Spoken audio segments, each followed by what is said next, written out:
Hello, welcome back to my TLs. For today's cup of tea, I'm cooked. I'm cooked, bro. I'm so cooked, bro. I don't know if being sick with bronchitis and not being able to play for a little bit is the ultimate copium that I can use right now.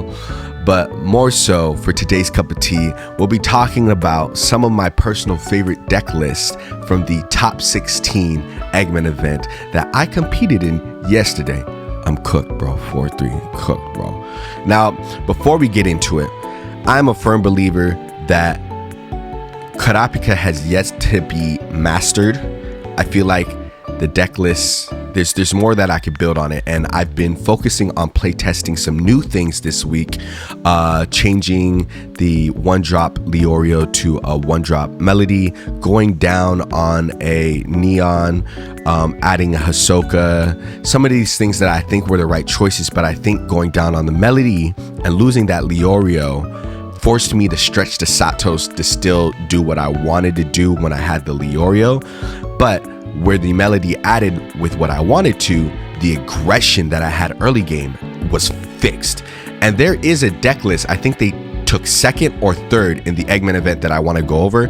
I don't know if they looked at my deck list and then just kind of tweaked it a little bit, you know, the one that everyone sees on experts. I don't know if they took that and tweaked it a little bit, or they came up with it at their own accord. I like to play ego and think that I had some part in it, but their deck list is definitely where I started shifting after the Egman event. Last night I was working on it. I was like, this is where everything went wrong.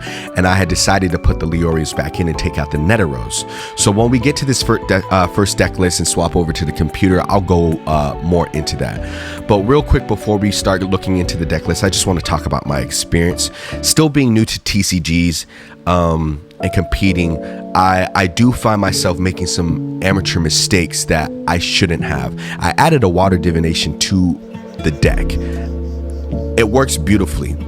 The thing is, maybe I didn't play test it enough, or I didn't have that muscle memory, or maybe I'm just plain stupid. In one of my rounds against the homie, Atrocious Jake, really close game. He gets to go to me super early, wiped my board, went for a big swing, and I made a huge comeback, right? I had the water divination in hand, and I tapped to take the extra draw when I could have played the water divination. I would have got the exact cards that I needed to win the game. And it's those learning experiences. There's also some things that I have noticed through my experience, having a difficulty with Bomber, not knowing what cards to target at first. And I've learned that the Bora Bora is honestly the whole tool and how that deck operates. So when you're playing against the Blue Bomber and you're playing against a pilot that knows how to play Blue Bomber, you need to take that Bora Bora out. Jake brought up a good point about I should have taken out the 3/4 Ichigo with the snipe. Not 3/4, the 3-drop that turns into a 4-drop, because that was a raid option instead of taking care of the 4 bodies. And I'm starting to shift my mentality to that when it comes to those decks that rely on the raids, and Renji Rush is one of those decks. For my experience, one thing that I don't like about these online events is the fact that people can show up 5 to 10 minutes late and then not have their stuff set up and have difficulties and not be able, and the judge still allow them to play with a booth camera setup. And like, my anxiety is already high, you know, just from the competition, but having someone show up super late and then having all these malfunctions and everything, and then now you're on a time crunch, you know, this person's hurried you up, you're anxious, all these things, and it's round 1. That's something I don't really like agree with. And maybe it's just because I'm non-confrontational and I'm too kind, but you know, some of my peers are starting to tell me, it's like, look bro, you just got to tell the judge straight up you're not playing that. You're already 15 minutes in. The judge says he's going to give you another 5 minutes. Hopefully it's going to be over the overtime, but like, bro, I'm already stressed out. It's a big function and everything like that. I might start getting to the point, because I do want to be competitive, and sometimes them's the breaks. I do want to get to the point where I'm just like, look bro, you should have had this set up.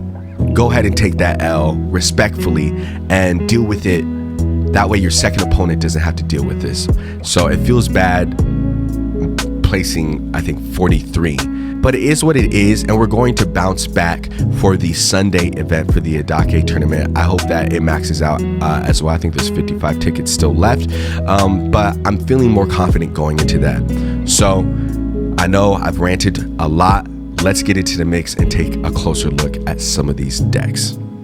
Now, the first deck that I really want to go over is second place Jeremy Eggers. I hope that I said that right.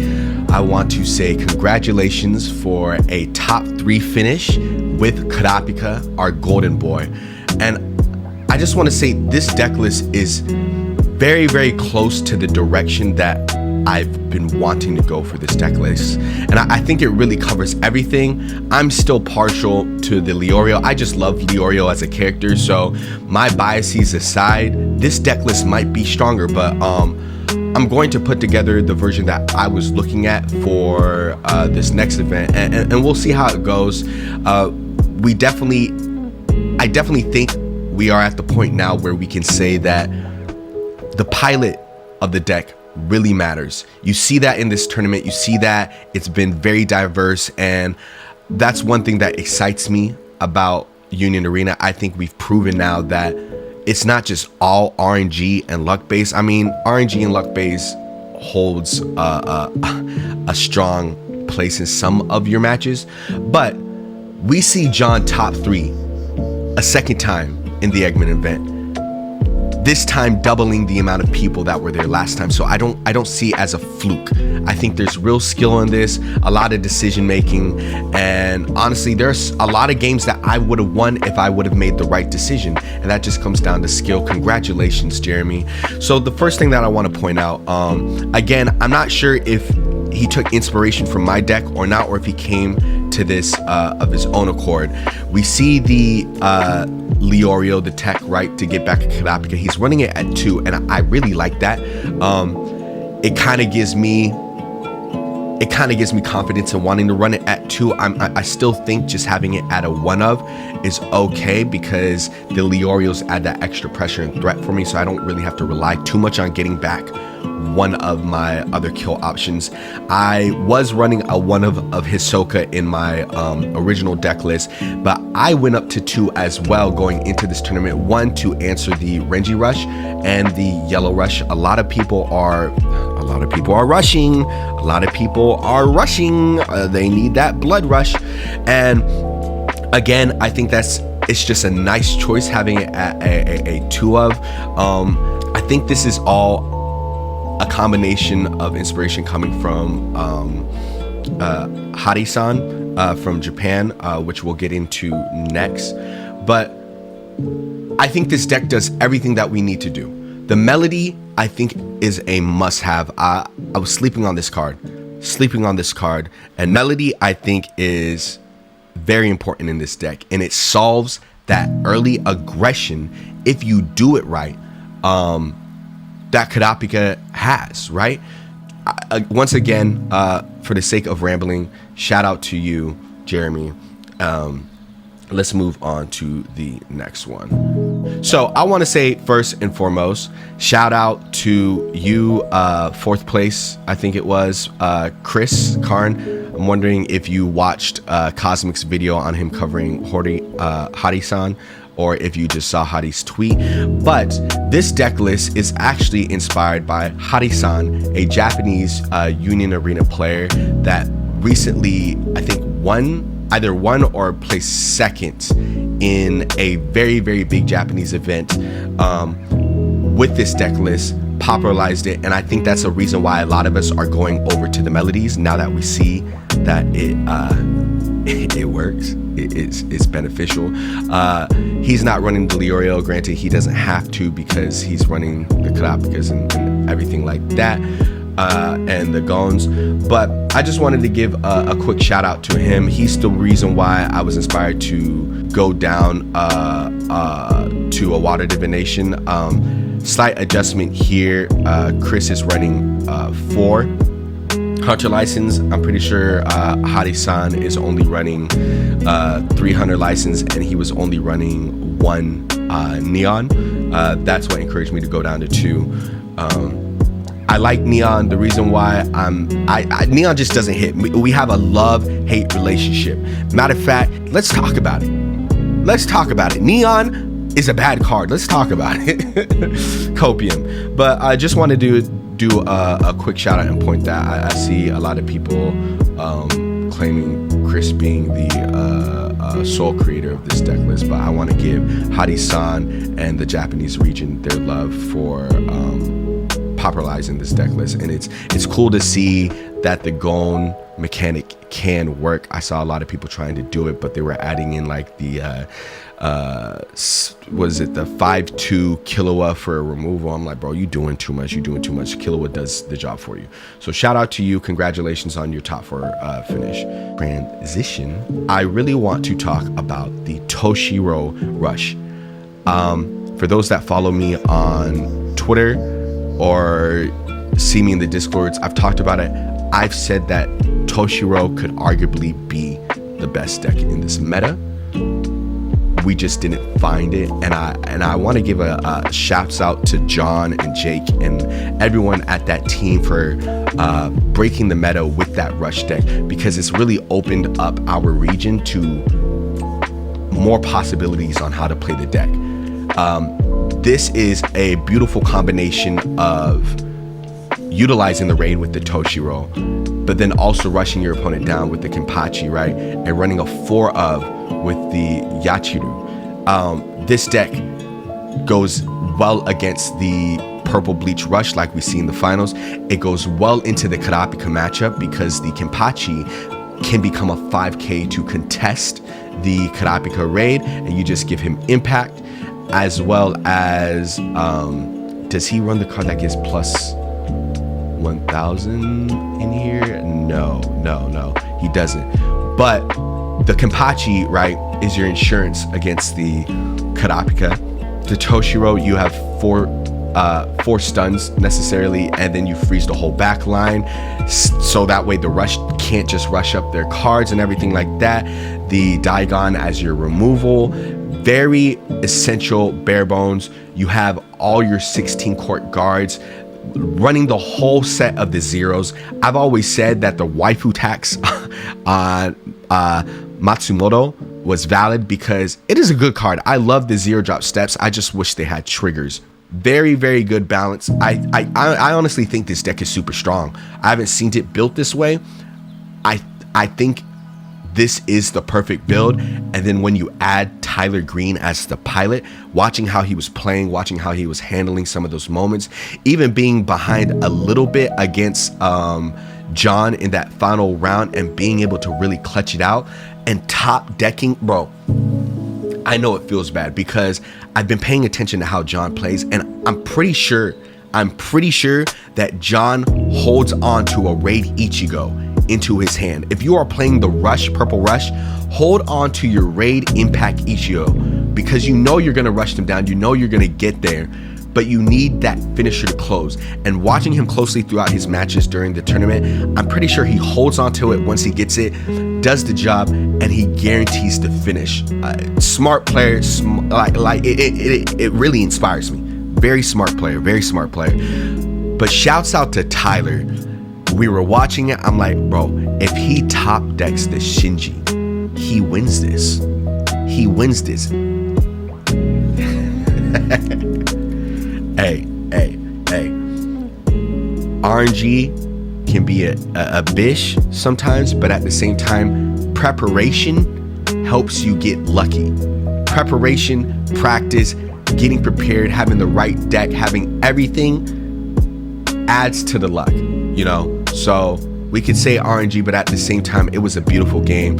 And I like how Union Arena has set it up to where you can have these crazy comebacks, these crazy endings in the final match, either through life or through top decking. All these things, it adds to the excitement of the game. The last deck that I really want to go over, Blue Bomber. Yo, Tmac, if you watching this, bro, gang, how you gonna lose to a bomber? How you gonna lose to a bomber in the tournament, Mac? How you gonna lose to the deck you hate with a passion?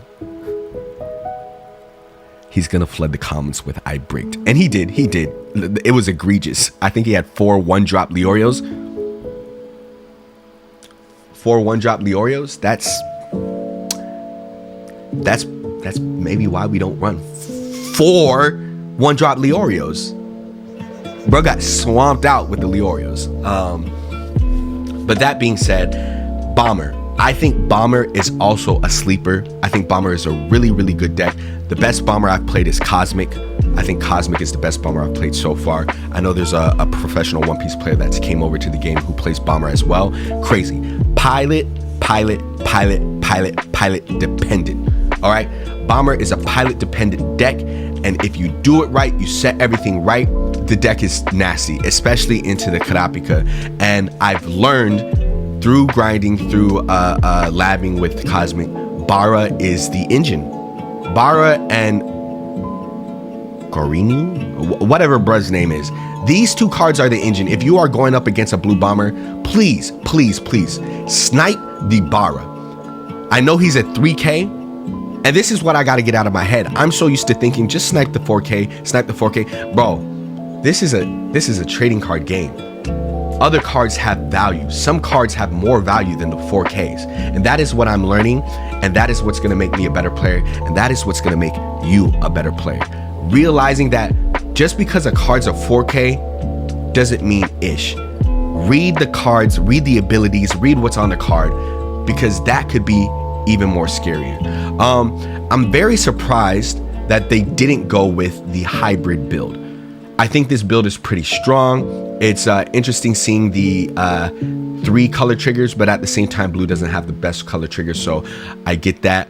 I personally like Cosmic's build, the hybrid build. I think the Killua, just to add another 4K body and add another draw into it, is much needed in this deck. But what do I know? You know, he did place 9th, Jamie. Shouts out to you. Watched some of your games during the tournament too. You made some great decisions, some good play. But again, what we are seeing here is that the NA region, the doors are open if you master your deck. We'll see what happens after JJK and Kogias, because honestly, those decks are gonna completely shift everything. I think those decks are a tier above all the decks we're pointing out today, except for maybe the Toshiro, the Karapika, and the Purple Rush. I think Jon knows the sauce for Purple Rush personally. I think he just pilots it really well. I'm a hater. I think Purple Rush will fall off once JJK and Code Geass comes out. But again, what do I know? What do I know, bro? I think that Union Arena is in a beautiful place. I'm super excited to see what happens when the JJK drops. And honestly, it just feels like all the decks might be viable in our region. I honestly have high hopes for Nobara. I was up last night working on that as well with the Karapika deck, and I started thinking, I'm like, maybe I take these 2 cards out and put these 2 in to be even more annoying, because I just thought of a crazy combo. What if I'm just trying to figure out how to be so annoying with the Nobara deck, because I want it to be tournament ready. I want it to be tournament ready. I want to be able for JJK to drop and me just buy my singles and go out. It's the first and only deck that I have been play testing using proxies since I've gotten into this game, and I have really high hopes for it, and I have really high hopes for you guys and the channel and for this game format. So once again, I want to say thank you guys for being patient with me, growing with me as a YouTuber, and commenting in the comment section, bro. Seeing you guys show out and commenting, it makes me super happy, super exciting. You know, I want to say thank you guys for stopping by the tea house. I hope you guys enjoyed your tea break, and I'll catch you guys on the next one.